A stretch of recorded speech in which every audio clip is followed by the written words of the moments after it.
ফেরাউনের মতো মানুষ দুর্বল মানুষের পক্ষে থাকার কারণে আল্লাহ পাক কিন্তু তার মর্যাদা বাড়ায় দিছে। দুনিয়ার লাইনে ফেরাউনের মর্যাদা বাড়ায় দিছে, কারণ ফেরাউন কিন্তু সে প্রথমে মিশরের বাদশা ছিল না। ফেরাউন ছিল একজন ভিক্ষুকের মতো একজন মানুষ। বাড়ি ছিল তার আফগানের বলকে। বলক থেকে বন্ধুকে নিয়ে বের হয়েছে কাজের সন্ধানে, খানা পায় না, চলতে পারে না। বন্ধুর নাম হলো হামান। হামানকে নিয়ে ফেরাউন বের হয়েছে কাজের সন্ধানে, কোনো কাজ নাই। কোথায় যাবে? কই মিশর। কোথায় যাবে? মিশরের বাদশার কাছে। ভাইয়েরা বন্ধুরা, রাস্তার মধ্যে প্রচন্ড ক্ষুধাও দেখতে পেল একজন মানুষ তরমুজ নিয়া জমি থেকে তরমুজ তুলতেছে। ফেরাউন যাই বলতেছে ভিক্ষুকের মতো, ভাইরি আমরা বড় প্রচন্ড ক্ষুধার্ত, আমাদেরকে একটা তরমুজ ভিক্ষা দিবানি, আমরা প্রচন্ড ক্ষুধার্ত, আমরা কাজের সন্ধানে বের হয়েছি, একটা তরমুজ তুমি দিবানি। তরমুজ ক্ষেতের মালিকে কয়, তুমি যদি একটু কাম করো আমি তোমাকে বিনিময় দেব। কই কিসের কাম? তরমুজগুলা তুমি বাজারে নিয়ে বিক্রি করবা, যা লাভ হবে আমাকে এনে দিবা, আমি তোমাকে বিনিময় দিব। ফেরাউন বড় চালাক, বড় বুদ্ধিমান, চলে গেল নিয়ে বাজারে। লাভ হলো বেশ, মালিককে বুঝিয়ে দিল। মালিক তার উপরে অনেক খুশি, কয় নেও, তোমাকে তোমার বিনিময় দিলাম। আর এও আমি বলতেছি কাজের সন্ধানে বের হয়েছ, তুমি যদি মাসওয়ারি আমার কর্মচারী হও আমি তোমাকে কর্মচারী হিসাবে রাখবো। ফেরাউন কয়, বন্ধু হামান, এই ছোটখাটো কাজের জন্য আমি আমার বলক থেকে বের হই নাই রে। আমার টার্গেট হলো অনেক বড়, তরমুজ বিক্রি করা আমার কাম না। চলো আমরা মিশরের বাদশার কাছে যাই। চলে আসলো মিশরের বাদশার কাছে। আইসা সুন্দর করে উপস্থাপনা পেশ করলো, জাহাপনা বহুদূর থেকে আপনার কাছে এসেছি একটা কাজের সন্ধানে, আপনি যদি একটু দয়া করে একটা কাজ দিতেন, বড় অভাবে আছি। এত সুন্দর করে গুছায় গুছায় কথাগুলি বলল। মিশরের বাদশার মনে খুশি লাগলো, সে তাকে পছন্দ করলো। কই ঠিক আছে, তুমি বলো আমার কোন কাম তোমার পছন্দ, তুমি বলো। ফেরাউন কয়, আমারে গুরুস্থানের দারোয়ান বানায় দেন, সরকারি শাহী গুরুস্থানের আমারে দারোয়ান বানায় দেন। যেই লাশ নিয়ে আসবে আমাকে একটা স্বর্ণ মুদ্রা দেওয়া লাগবে। মিশরের বাদশাহ কই, যাও তোমার এই চাকরি দিয়া দিলাম। শাহী গুরুস্থানের দারোয়ান ফেরাউন লাশ নিয়ে আসলেই তার একটা স্বর্ণ মুদ্রা দিতে হয়। ফেরাউনের ভাগ্য খুলে গেল। এই বছর মিশরে মহামারী দেখা দিছে, ডেলি মানুষ মরে। আর মানুষ মরলেই হের লাভ, লাশ লইয়া আইলেই তার একটা স্বর্ণ মুদ্রা দিতে হয়। এক মাসের ভিতরেই তার তহবিল বড় গরম, নিজেও রাখে, বাদশার তহবিলও জমা দেয়। বাদশা তো তার উপরে মহা খুশি। কোন কর্মচারী তার বেতন রাইকাও এত টাকা কোনোদিন রাষ্ট্রীয় তহবিলে জমা দেয় না। ফেরাউনে যত টাকা জমা দিতেছে, মিশরের বাদশা তো বড় খুশি হয়ে গেল। তার উপর আচরণও তার বড় সুন্দর, মানুষের সাথে ব্যবহারও তার বড় সুন্দর। এভাবেই চলছে। অল্প দিনের ভিতরেই বাদশার মন জয় করে ফেলল। মাঝে মাঝে বাদশার ব্যক্তিগত কাজকর্ম কইরা দেয়, কাপড় চোপড় ধুইয়া দেলায়। দেখবেন কিছু মানুষ বড় চালাক, মালিকের মন জয় করার জন্য মালিকের চোখের কথাটাও বুঝে, ঠিক কিনা? চোখের ভাষা বুঝা এটা অত্যন্ত বুদ্ধিমানের লক্ষণ। অত্যন্ত। যে সমস্ত মহিলা, কিছু মহিলা আছে দেখবেন স্বামীর গড়ে, মহিলার রং বালা না, চেহারা সুরত সুন্দর না, কিন্তু এরপরও জামাই তারে খুব মায়া করে। তার মূল কারণ হইল সে এতটা বুদ্ধি রাখে, স্বামী কখন কি চাইতেছে মুখ দিয়া কওয়ার আগে বুঝালায়। কথাটা বুঝছেন? এই শুধু এতটুকু গুণের কারণে সে স্বামীর মন জয় করে নিছে। এইভাবে ফেরাউনও সে মিশরের বাদশার চোখে চোখে থাকে, যেটা তার ডিউটি না এটাও করে, যেটা রেখে ওভার ডিউটি। ওভার ডিউটি আপনি মালিকের যত করবেন তত মালিকের নজরে পড়বেন। ঠিক তেমনি আল্লাহ পাক রব্বুল আলামিনের কাছেও যদি কেউ আল্লাহর ওলি হতে চায় আল্লাহর বন্ধু হতে চায়, তাকে তার নির্ধারিত ফরজ বিধিবিধান পালন করার পরেও কিছু নফল ডিউটি আদায় করতে হয়, যেগুলা তার ওভার ডিউটি। আর এই ওভার ডিউটি যে যত বেশি করবে, সে আল্লাহর নজরে তত বেশি পড়বে। ফরজ কেন করি? কয় জান্নাত পাওয়ার জন্য। ওয়াজিব কেন করি? জাহান্নাম থেকে বাঁচার জন্য। কয় নামাজ কেন পড়ো? জান্নাত পাওয়ার জন্য। রোজা কেন রাখো? জাহান্নাম থেকে বাঁচার জন্য। সবকিছু একটা স্বার্থ আছে, একটা উদ্দেশ্য আছে। নামাজ পড়ি, এটার একটা উদ্দেশ্য আছে। রোজা রাখি, এটার একটা উদ্দেশ্য আছে। কয় নফল কেন পড়ো? কয় এটার কোনো উদ্দেশ্য নাই। নফল না পড়লেও কিছু হইতো না, নফল না পড়লেও সে জান্নাত যে পাইতো না এমন না। এরপরও কেন পড়ো? কয় আল্লাহর নজরে পড়ার লাগি। এজন্য যে মানুষ যত বেশি নফল পড়বো, সে তত তাড়াতাড়ি আল্লাহর ওলি হয়ে যাবে। বুঝে আসছে ভাই? এজন্য যদি আল্লাহর প্রিয় হতে চাও, আল্লাহর ওলি হতে চাও, ওলির তালিকায় নাম লেখাইতে চাও, তাহলে ফরজ ইবাদতের পাশাপাশি যত পারো নফল ইবাদত করো, তত তাড়াতাড়ি আল্লাহর মায়ার নজরে পড়বা। আল্লাহ আমাদেরকে আমল করার তৌফিক দান করো, সবাই বলি আমিন।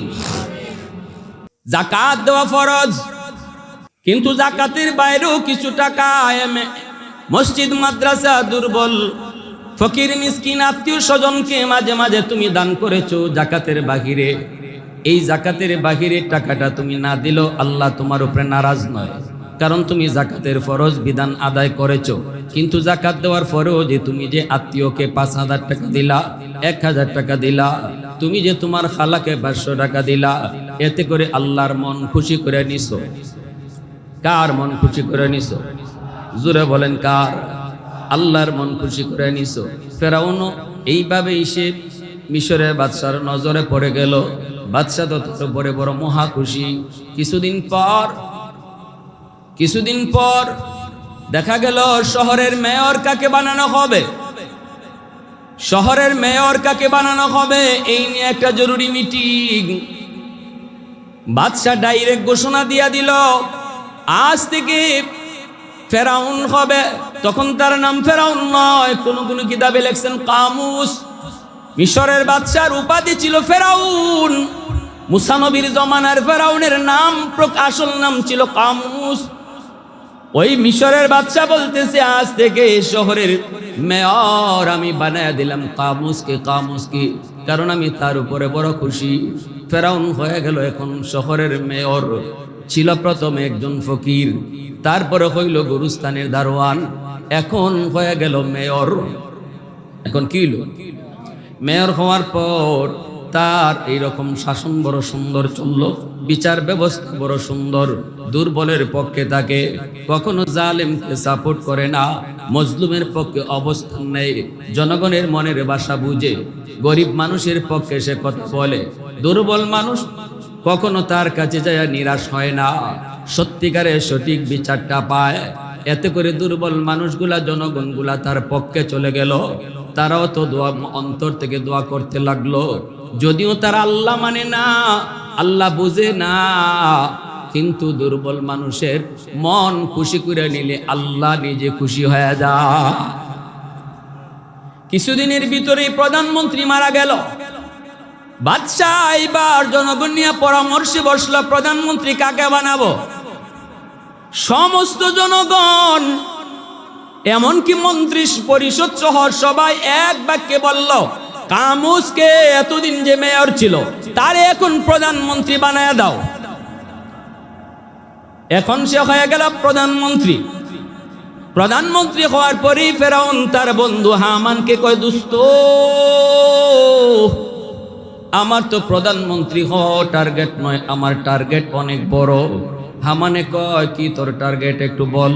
ফেরাউন কয়, আমার টার্গেট হলো নিজে খুদা হওয়া। খুদা, আমি খুদা হইতে চাই। নাউজুবিল্লাহ, জোরে কইবেন না? একটু জোরে আওয়াজ দিয়ে এখন নাউজুবিল্লাহ। দেখছেন নি ওই পর্যন্ত গেছে? আসিল ফকির, ওইল গুরুস্থানে দারোয়ান, এরপরে হইল মেয়র, এখন হইল প্রধানমন্ত্রী। এখন কই হের স্বপ্ন হইল খুদা হওয়া। হামানে কয়, দোস্ত এটা তুই কি গস? খুদা কইলে তোর জনগণে মানবো? কয় আমি এত কিছু বুঝি না, আমার শখ, আমি খুদা দাবি করবো। হামান কই দোস্ত পাগলামি করবি না, যদি তুই নিজের খুদা দাবি করো এর আগে অনেক কাম আছে, সবগুলো আগে সাইরা এরপরে খুদা দাবি করলে পাবলিকে মানবো, নাইলে জুতা পিটা দিব। কয় কি করতেইব তুই ক। হামান কয় তুই আগে বাদশাহ। কয় বাদশাহ তো আছে ওই। কয় বাদশারে কেমনে হরানি যায় চিন্তা কর। কথা বুঝেননি আপনারা? হ্যাঁ, জনগণের কাছ থেকে বাদশার মাইন্ড, বাদশার প্রতি জনগণের অন্তরে যে মায়া ছিল সেই মায়াটা কেমন করে দূর করবে চিন্তায় পড়ে গেল। তারা পরামর্শ করতে লাগলো কেমনে তারা বাদশাহ হবে। হামানেরও টার্গেট তারে বাদশাহ বানাইতে হবে। এইবার ফেরাউন প্রধানমন্ত্রী হওয়ার পর বাদশারে একটা পরামর্শ দেয়। বেশ কিছুদিন চলার পর জনগণের সাথে সম্পর্ক তৈরি করে। প্রধানমন্ত্রী হওয়ার পর সারা দেশে সফর করে, জনগণের সাথে মিশে যায়। দুর্বল মানুষকে সে হাতিয়ার বানায়, হাতিয়ার।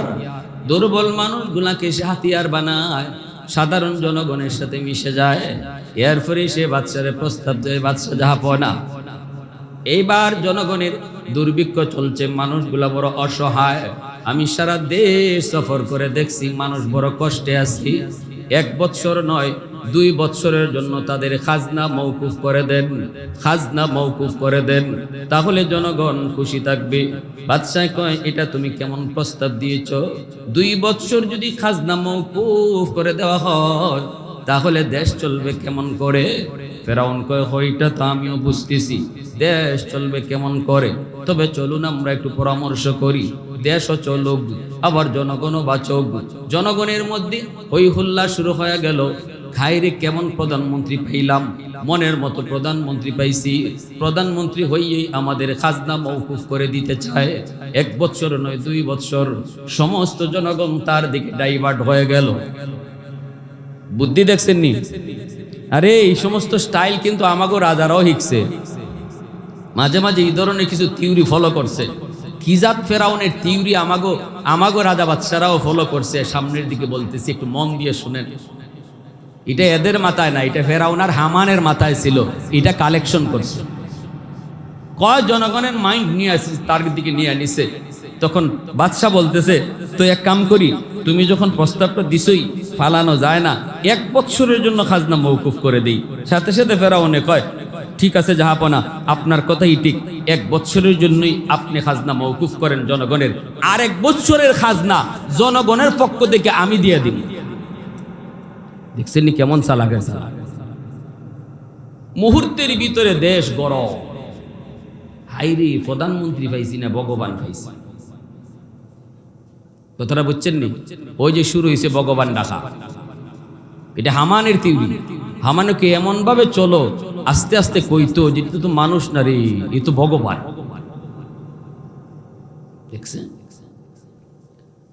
চতুর্দিকে তার সুনাম। এরপরে দেশ চললো ভালোই। হঠাৎ একদিন মিশরের বাদশাহ অসুস্থ। বাদশাহ অসুস্থ হইয়া সবাইকে নিয়ে বসলো।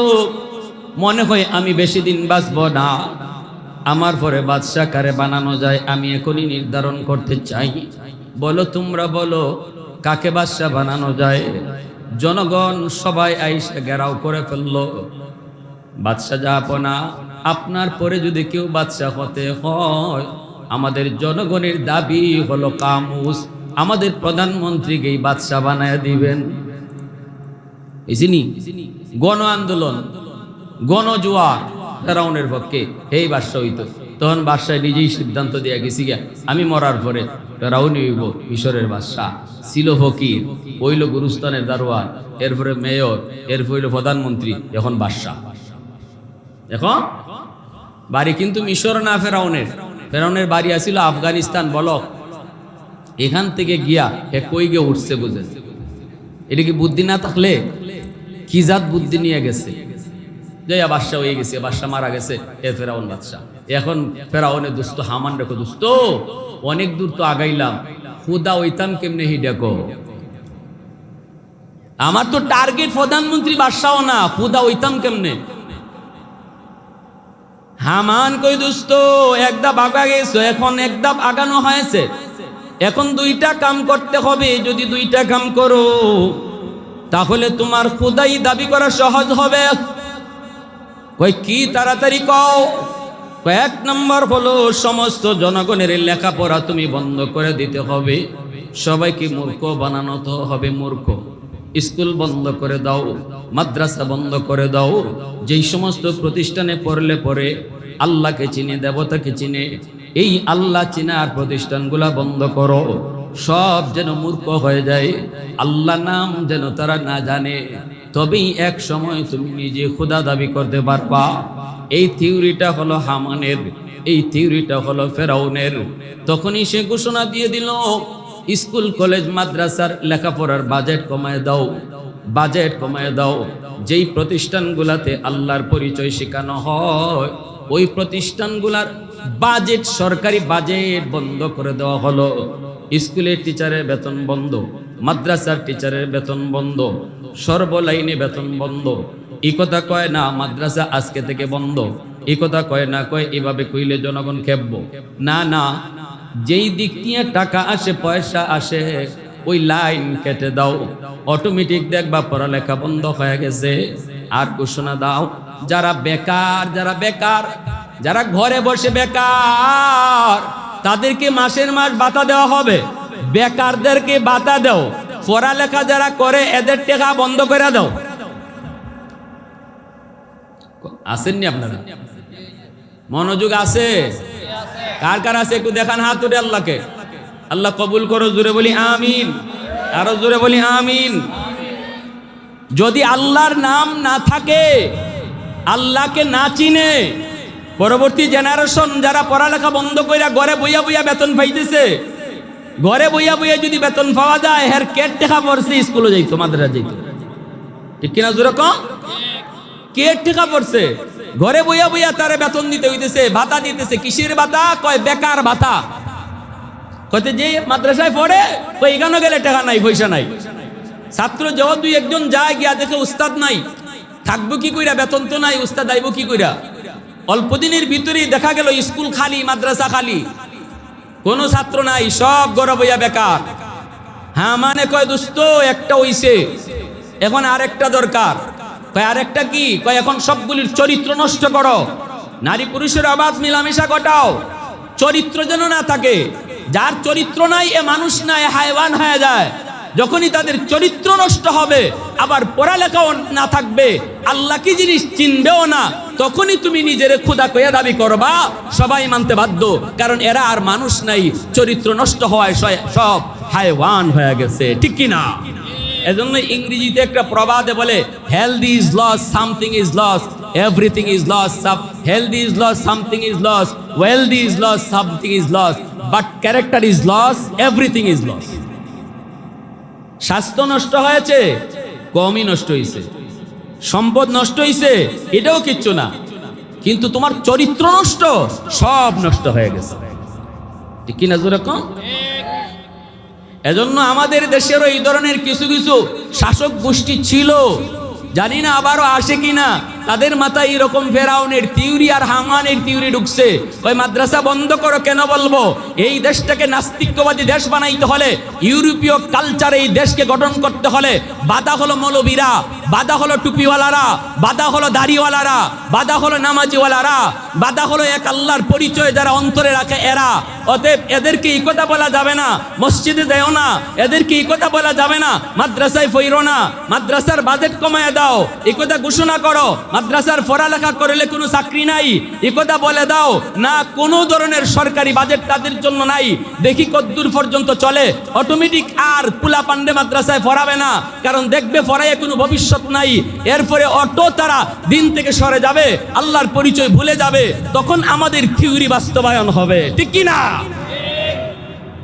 কিন্তু আমার ভাইয়েরা, বন্ধুরা, মনে রাখবেন, ভালো করে ইয়াদ রাখবেন, জমিনে যতদিন আল্লাহর নাম থাকবে, যতদিন মাদ্রাসা থাকবে, যতদিন আল্লাহ রসুলের আলোচনা চলবে, ততদিন আল্লাহ জমিন টেকায় রাখবে।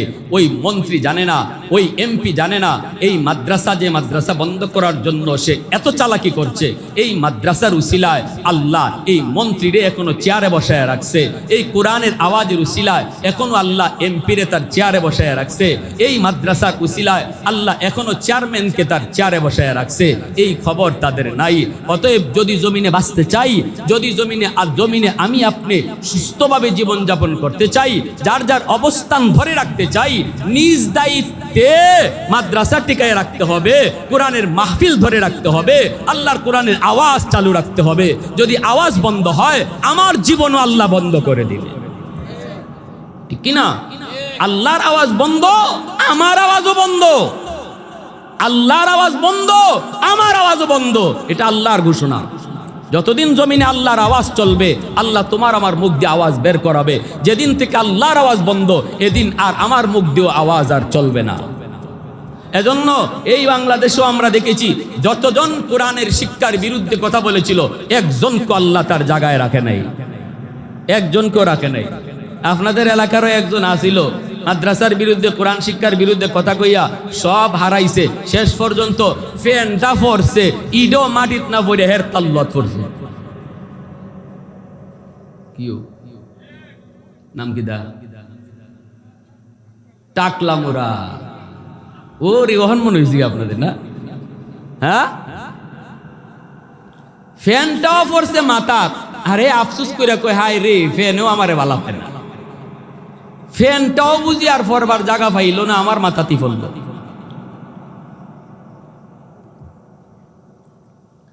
এজন্য আল্লাহ নবী, রহমতের নবী বলেন, 2 নম্বর হলো মুসাফির ওয়া দাওয়াতুল মুসাফির। মুসাফিরের দোয়া বদুয়া আল্লাহর দরবারে সরাসরি কবুল। যেই মানুষটা মনে করেন এইরকম ভাবে আপনার এলাকায় এসেছে অনেক দূর থেকে, এই মানুষটা হলো আপনার কাছে মুসাফির। সে যদি কোনো কিছু আপনার কাছে জানতে চায়, অথবা কোনো আচরণ কইরা যদি আপনি তার মনকে খুশি করতে পারেন, তাহলে নবীজি বলেন ওই মুসাফিরের অন্তরের দোয়াটাও আল্লাহর দরবারে সরাসরি কবুল হয়ে যায়। আর যদি আপনি মুসাফিরকে কষ্ট দেন, রাস্তা কইছে ভাই আমি যাইমু তো অমুক জায়গায়, কোথায় কইছি দিঘা বাইতুল আমান জামে মসজিদ, হে আমার এই রাস্তায় না দেখাইয়া উল্টা দেখাই দিছে। মনে করেন এরকম আমাদের হয়। বেশ দূর যাওয়ার পর 2 মাইল 3 মাইল যাওয়ার পরে কেউ কইল, হুজুর আপনি তো ভুল রাস্তায় এসেছেন, ওই যে মোড়, ওই মোড় থেকে আপনার ডান দিকে যাওয়ার দরকার ছিল, আপনি তো চলে এসেছেন বাম দিকে। বলুন তো, যেই মানুষটা আমাকে বাম দিকে দেখায় দিল, এই মানুষটার প্রতি অন্তরে আমি খুশি নাকি বেজার? আল্লাহ রসুল বলেন, ওই মনের ভিতরে যে কষ্ট তুমি দিয়েছ রে যুবক, তুমি হয়তো তার সাথে একটা ছলনা করেছ, একটু মজা করেছ, হয়তো তুমি বন্ধুদেরকে নিয়ে অনেক মজা করেছ, দেখায় দিছে এখন গে গুইরা আপ, এই কইয়া তুমি মজা নিতেছ, কিন্তু তুমি জানো না তার দিলের কষ্ট আল্লাহর আদালতে মামলা হয়ে গেছে। আল্লাহর আদালতে এটা এমন জটিল মামলা, জটিল মামলা। 3 নম্বরে নবী কয় দাওয়াতুল ওয়ালিদ আলা ওয়ালাদিহি, মা বাবার দোয়া বদুয়া আল্লাহর দরবারে সরাসরি কবুল। মা বাবা সন্তানের জন্য যদি দোয়া করে, এই দোয়া আল্লাহর দরবারে কবুল। বাপ মা যদি সন্তানের জন্য বদুয়া দেয়, নবীজি বলেন এই বদুয়াটাও সরাসরি কবুল। এজন্যই মুসা নবী বলেছিলেন, আল্লাহ ও মালিক, জান্নাতে আমার বন্ধু কে হবে একটু দেখাইবানি, দুনিয়াতে দেখতে মন চায়। আল্লাহ বললেন, মুসা যাও অমুক বাজারে, যা দেখবে একজন মানুষ কসাই, গোশত বিক্রি করে, এই মানুষটাই হলো জান্নাতে তোমার বন্ধু। মুসা নবী নাম ঠিকানা লইয়া ওই লোকটার কাছে চলে গেলেন দেখার জন্য, কে সেই মানুষ, কি তার নেক আমল, যেই আমলের কারণে সে জান্নাতে এত বড় নবীর বন্ধু হবে। যায়া সালাম দিলেন, পরিচয় নিলেন, সব কিছু মিলে গেল। মূসা নবী নিজের পরিচয় দেন নাই, মুসাফির মুসাফির হইয়া পরিচয় দিয়া বলতেছেন, ভাইরে আমি তোমার বাড়িতে আজকে মেহমান হতে চাই, আমাকে মেহমানদারি করবানি। লোকটাই কয়, আমি তো মেহমানদারির পাগল, আসেন আজকে আপনি আমার বাড়িতে মেহমান হন। আল্লাহ নবী কয়, মান আরাদা আইয়াবসুতার রিজকা ফালইউকরিম দাইফা, কেউ যদি রিজিকের ভিতরে প্রশস্ততা চাও, ব্যবসার মধ্যে প্রশস্ততা চাও, চাকুরির মধ্যে প্রমোশন চাও, লেখাপড়ার ভিতরে বরকত চাও, মনের আশা পূরণ করতে চাও, নবীজি বলেন বেশি বেশি করে মেহমানদারি করো, বেশি বেশি করে মেহমানদারি করো, আল্লাহ তোমার রিজিক বাড়ায়া দিবে। আমি আপনি মনে করি মেহমানে খাইয়া কমায়া যায়, আর রাসূল কয় মেহমানে খাইলে আল্লাহ বাড়ায়া দেয়।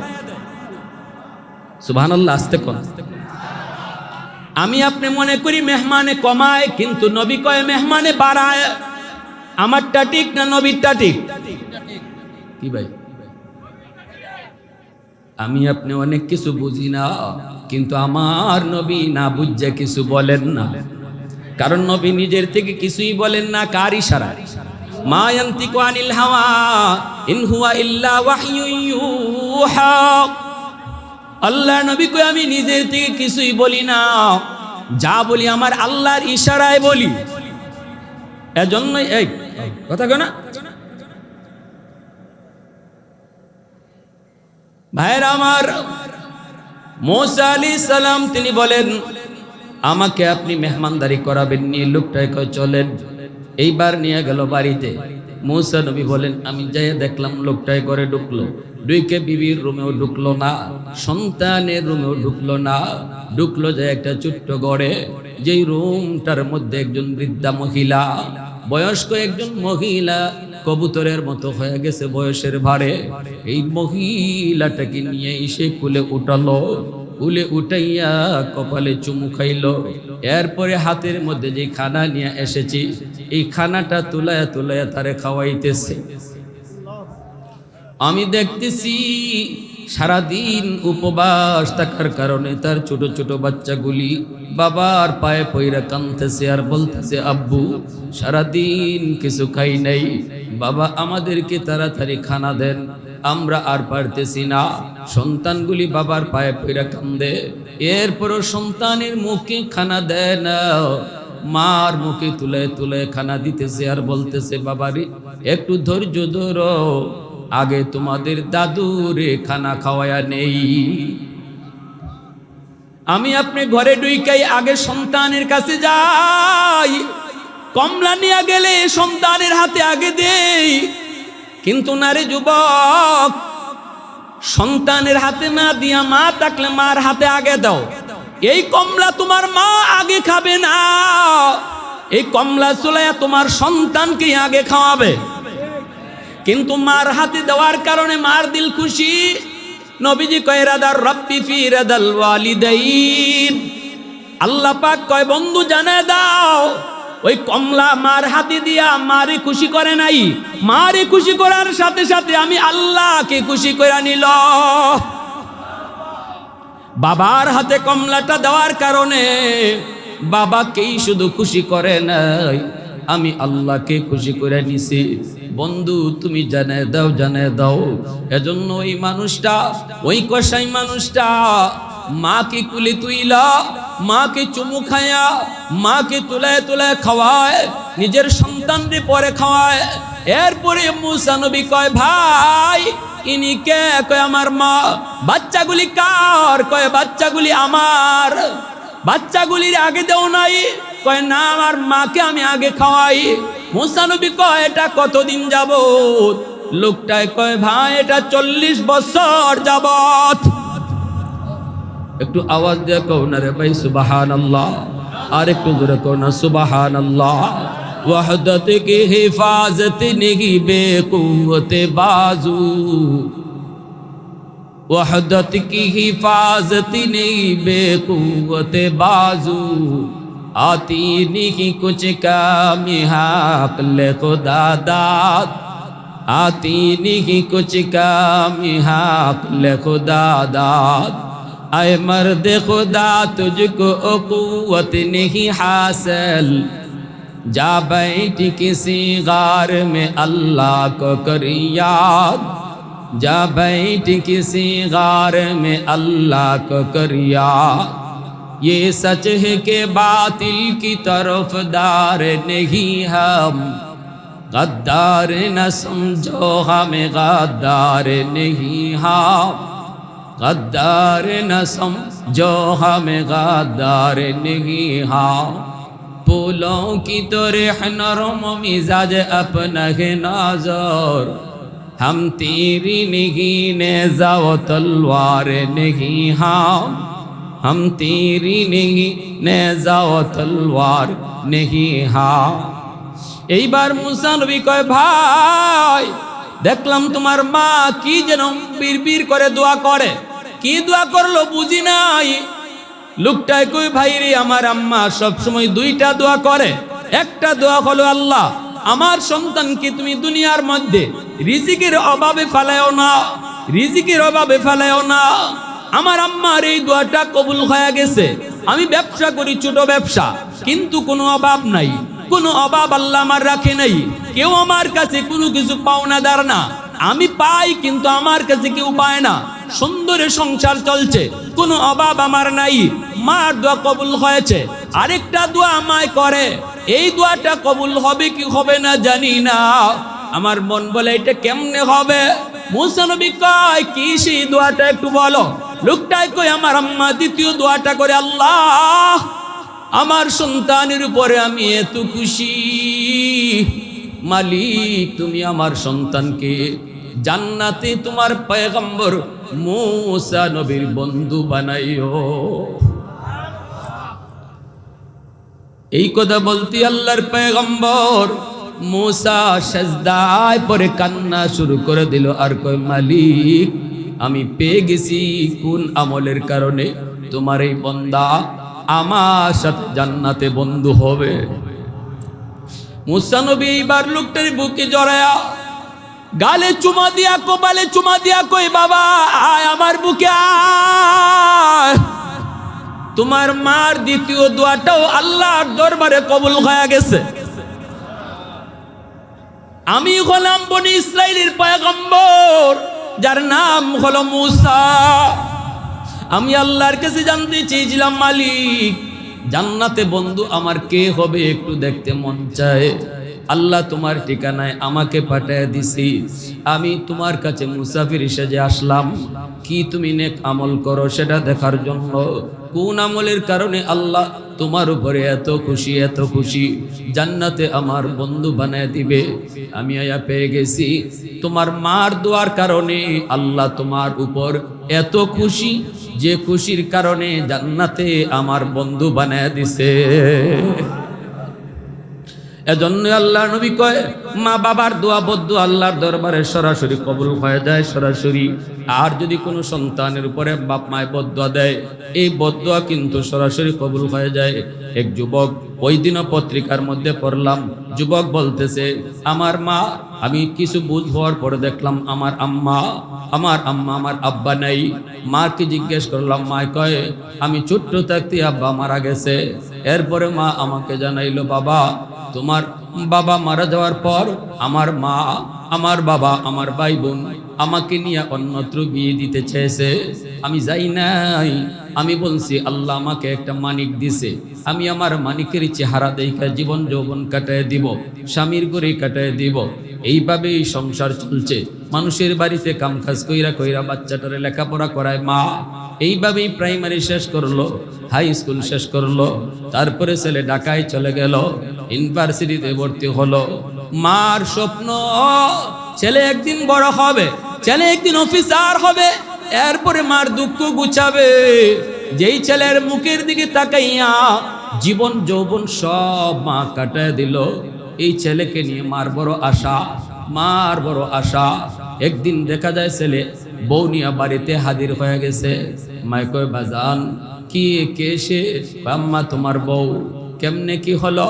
ওই মা এত কিছু বইলা লাভ নাই, পছন্দ হয়েছে আমার স্যারের মেয়ে, বিয়ে করে ফেলেছি। মায় কয় বাজান বাজান একটু বললেও তো পারতি, আমি তোর বিয়েতে একটু যাইতাম। তুই তো আমার এমন এক সন্তান, যে সন্তানের কারণে আমি আমার সব ছেড়েছি, বিয়েটা একটু মারে জানাইতি। কয় মা জানাইবার টাইম পাই নাই। এইবার মা বইতেছে বাজান বড় লোকের মেয়ে বিয়ে করে আনছো, এই গরিবের মাকে মা কইয়া ডাকবো নি? কয় মা গো ডাকবো, অসুবিধা নেই, আমি সব কইছি। কিছুদিন যাইতে না যাইতেই চেঞ্জ। বড় লোকের মেয়ে, গ্রামের মহিলা মা ডাকতে লজ্জা হয়। অফিস থেকে স্বামী আসলে পরে স্বামীর কানে কানে মার বিরুদ্ধে নালিশ দেয়। প্রথম দিন নালিশ দিল মার বিরুদ্ধে, ছেলে গ্রহণ করে নাই। কই আমার মার বিরুদ্ধে নালিশ দিও না, আমার মাই আমার সব। প্রথম দিন আর কিছু কয় নাই।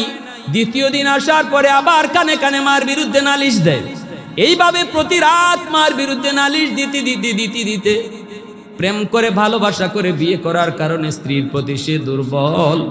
এই দুর্বল হওয়ার কারণে সে এক পর্যায়ে স্ত্রীর কথায় পড়ে যায়। স্ত্রীর কথায় পড়ে যায়, মার রুমে ঢুইকে মারে বকাবকি করে। মায় কই বাজান অযথা তুই মারে বকবি না, আমি তোর স্ত্রীর সাথে কোনো কথাই বলি নাই। সে কয় না আমার বউ কি মিথ্যা কথা কইব, কেন তুমি তার সাথে ঝগড়া করতে গেছো? মায় কয় বাজান বিশ্বাস কর, আমি কোনো ঝগড়া করি না, আমি তার সাথে কোনো কথা কাটিতে যাই নাই। দ্বিতীয় দিন আসার পর যখন আবার নালিশ দেয়, মার রুমে ঢুইকা আমারে বকাবকি শুরু করে দিছে। তৃতীয় দিন আইসা যখন আবারও মার বিরুদ্ধে নালিশ দেয়, ওই দিন মার রুমে ঢুইকা মার গায়ে হাত উঠায় দিছে। নাউজুবিল্লাহ। যেই মাত্র মার গায়ে হাত উঠাইছে, মা দুঃখিনী চোখের পানিটা সাইরা কান্দে আর কই বাজান রে, যেই হাতটা মা চুমায়া চুমায়া বড় করছি, এই হাত দিয়া বুঝি তুই মাকে আজকে মারলি? ঠিক আছে নে, আল্লাহ যেন তোর এই হাতটা ফসায়া দেয়, তুই যেন আমার জানাজার নামাজ পড়তে না পারো। ওই যুবক পত্রিকায় নিজে বলছে, নিজের জীবনী বলছে, নাম উল্লেখ করে নাই। ওই যখনই মা দুইটা বদুয়া দিল, তখনই আমি টের পাইছি আমার পায়ের জমিন কাইপা উঠছে। কারণ আমার নবীর হাদিস মিথ্যা হতে পারে না, পারে না। মা বাবার দোয়া যেমন কবুল, বাপ মার বদুয়া ওর সাথে সাথে কবুল। যুবক বলে অফিস থেকে কিছুদিন পর খবর পাইলাম মা মারা গেছেন। আমি বাড়িতে আসতে চেষ্টা করলাম খুব দ্রুত, কিন্তু রাস্তায় এত সমস্যা হলো, অন্য কোনোদিন এত সমস্যা হয় না। বুঝতে বুঝতে অনেক দেরি হয়ে গেল। এসে দেখি মানুষজন জানাজা পড়ে ফেলেছে। আমি তো বুঝে ফেলেছি মার বদুয়া ছিল আমি যেন তার জানাজা পড়তে না পারি, নতুবা আজকে আমার জানাজা মিস হওয়ার কথা না। যুবক তখন কান্দে। মানুষেরা কই বাজান তোমার জন্য অনেকক্ষণ অপেক্ষা করেছি, কিন্তু মানুষেরা আর ধৈর্য ধরে না, জানাজা পড়ে ফেলেছি। যুবক কান্দে আর কয় বাবা তোমাদের কোনো দোষ নাই, এটা আমার কপালের লিখন, কপালের লিখন, কপালের লিখন। যুবক বলতেছে কয়েকদিন যেতে না যেতেই আমি দেখলাম যেই হাতটা দিয়ে মাকে মারছি, এই হাতের মধ্যে একটা ফুরা দেখা দিছে, ফুরা। এই ফুরা দেখা দেওয়ার পর আমি ডাক্তারের কাছে গেলাম, অ্যান্টিবায়োটিক দিল, কিন্তু ফুরা ভালো হয় না, পচন শুরু হয়ে গেল। হাই অ্যান্টিবায়োটিক দিল, তবুও ফুরা ভালো হয় না, পচন ভালো হয় না, পচন শুধু উপরের দিকে উঠতেছে। ডাক্তারেরা কয় আমরা তো কিছু বুঝি না, বুঝি না, বুঝি না, আমরা তো চিকিৎসা যা করার করতেছি, কিন্তু ভালো হয় না কেন? এইবার যুবক কান্দের কই ডাক্তার তোমাদের চিকিৎসায় ভালো হবে না, তোমরা আমাদের রোগ, আমার রোগ ধরতে পারো নাই, কিন্তু আমি আমার রোগ ধরে ফেলেছি গো।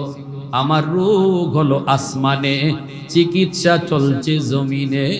আগুন লাগছে শেরপুর, পানি দেয় ফরিদপুর, কোনোদিন আগুন নিভবে না। আমার রোগ হলো আসমানে, চিকিৎসা যতই হবে জমিনে, কখনো সেই রোগ ভালো হবে না। ওই যুবক কয় কিছুদিনের ভিতরেই দেখা গেল আমার হাতের পচন, হাতের পচন বাড়তেছে আর দুর্গন্ধ ছড়াইতেছে। আমার স্ত্রী, আদরের স্ত্রী যে স্ত্রীর মায়ায় পইরা আমি আমার মার গায়ে হাত উঠাইছি, এই স্ত্রীও আমাকে সাইরা বাপের বাড়ি চলে গেছে, দুর্গন্ধে টিকতে পারে না। এলাকার মানুষেরা কই তাড়াতাড়ি বের হ, তোর কারণে আমরা এলাকায় থাকতে পারবো না, আমাকে এলাকা থেকে বের করে দেওয়া হয়েছে। এখন আমি কাপড় দিয়া ওই পচন পেঁচে রাখি আর মসজিদে মসজিদে দিন কাটাই, রাত কাটাই, সাজদায় পরে পরে আল্লাহর কাছে কান্দি, কিন্তু আল্লাহ পাক আমারে মাফ করবে কিনা জানি না। এজন্য আমার রাসূল দয়ার নবী মায়ার নবী বলতেছে, উম্মতের দল, যদি বাপ মার কলিজায় ব্যথা থাকে, মঈনুদ্দিন চিশতি আব্দুল কাদের জিলানীর আইনাও যদি তোমার ঘরে তুমি দোয়া করাও, তবুও কিন্তু আল্লাহ খুশি হবে না যতক্ষণ পর্যন্ত মা বাবা নিজে খুশি না হবে। আব্দুল কাদের জিলানীকে ঘরে আইনা দোয়া করাও, দোয়া কবুল হবে কি হবে না কোনো গ্যারান্টি নেই, কিন্তু আমার রাসূল বলছে, মা যদি ভাঙ্গা করে বৈশা দোয়া হাত উঠায়, বাবা যদি ভাঙ্গা করে বৈশা হাত উঠায়, এই দোয়া কবুল হবে, এর গ্যারান্টি আছে। সুবহানাল্লাহ জোরে বলেন। তাহলে যার দোয়া কবুল হওয়ার গ্যারান্টি আছে, তাকে তুমি খালি কমলা খাওয়াও না আর বাবার দরবারে গরু লইয়া যাও, এমন খুশি আল্লাহরে জীবনও করাইতে পারবা না, ঠিক কিনা? যে খুশি হলে আল্লাহ খুশি, তারে খুশি করার কোনো চিন্তা নাই। আর ফিসাবরে খুশি হলে আল্লাহ খুশি, এমন কোনো হাদিস পাই নাই। আমরা এই কথা বলি না যে হক্কানি পীররে খুশি করেন না, করেন। যদি আল্লাহওয়ালা হন, হক্কানি পীর বুজুর্গ হন, তাহলে আলহামদুলিল্লাহ। বাংলাদেশে হক্কানি পীর বুজুর্গ আছেন, চরমুনায় হজরত আছেন, এরকম আরো বহু হজরতওয়ালারা আছেন। যেমন 27 তারিখ আসতেছেন ফয়জুল করিম সাহেব আপনাদের এলাকায়, আলহামদুলিল্লাহ হক্কানি পীর বুজুর্গ, তাদের কাছে যান, খুশি করেন। কিন্তু তারা খুশি হলে আল্লাহ খুশি হাদিস পাই নাই। হাদিস আমরা পেয়েছি, বাপ মা খুশি হলে আল্লাহ খুশি, ঠিক কিনা জোরে কোন? দাওয়াত ও তাবলীগের সাথে সময় দেন। আলহামদুলিল্লাহ আপনাদের এলাকা তাবলীগের একটা পুরা পরিবেশ। জানুয়ারির 10, 11, 12 ইজতেমার ময়দান, এখানে যান, এই কথাগুলাই শিখাইবে, ইসলামের মূল কথাগুলা শিখাইবে। কোন পথে হাঁটলে আল্লাহকে আমরা পাবো? নিজের মন গড়া পথে হাঁটলে আল্লাহকে পাওয়া যায় না, আল্লাহরে খুশি করা যায় না। আল্লাহকে খুশি করার লাইন কোনটা? নবী যেই রাস্তা দিয়ে হাইটা আল্লাহরে খুশি করছেন, আমাকে আপনাকে এই রাস্তা দিয়ে হাঁটতে হবে, ঠিক কিনা? এই রাস্তা দিয়ে হাঁটতে হবে আমার ভাইয়েরা। এজন্য আল্লাহ রাসূল সাল্লাল্লাহু আলাইহি ইসলামের কথার দিকে আমরা খেয়াল রাখি, নবীজির কথা অনুযায়ী আমল করার চেষ্টা করি। আল্লাহ রাসূল সাল্লাল্লাহু আলাইহি ইসলাম বলেছেন, সাবধান, এই 3 ব্যক্তির দোয়া বদদুয়ার দিকে খেয়াল রাখো, পারলে তাদের কাছ থেকে দোয়া নিও। যদি দোয়া নিতে নাও পারো, অন্তত কষ্ট দিও। জোরে বলেন, যদি দোয়া নিতে নাও পারো, অন্তত কি করো না? কষ্ট দিও না, বদদুয়া নিও না। যদি দোয়া নাও নিতে পারো, বদদুয়া নিও না।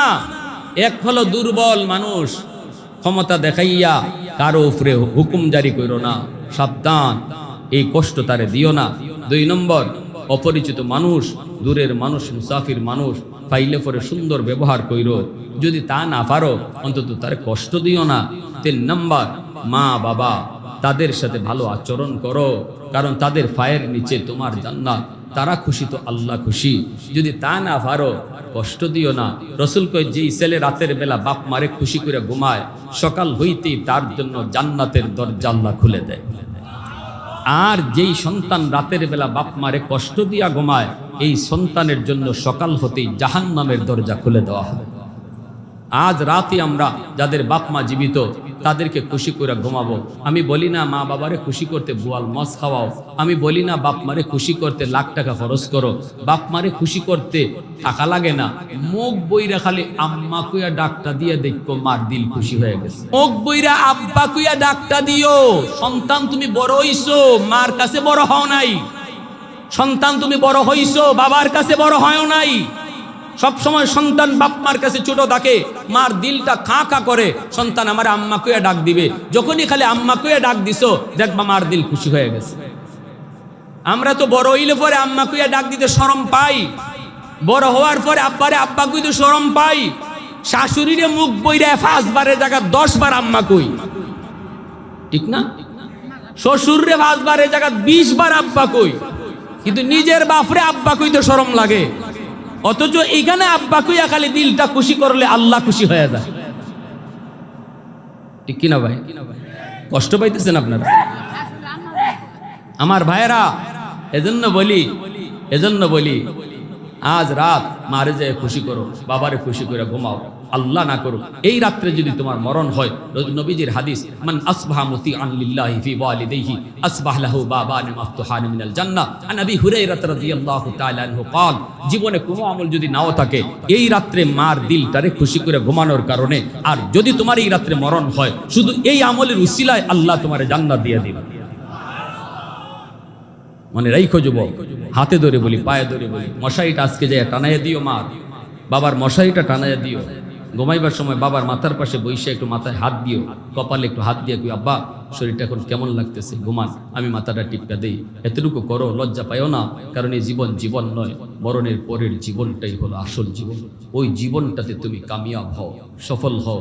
বাবার কপালে হাতটা রাইখা ঘুম পাড়াও, বাবার দিলটা খুশি হয়ে যাবে। রসুল বলছেন, সকাল হইতেই তোমার জন্য জান্নাতের দরজা খুলে দেওয়া হবে। আল্লাহ আমাদেরকে আমল করার তৌফিক দান করুন। সবাই বলি আমিন। ওয়া আখির দাওয়ানা আনিল হামদুলিল্লাহি রাব্বিল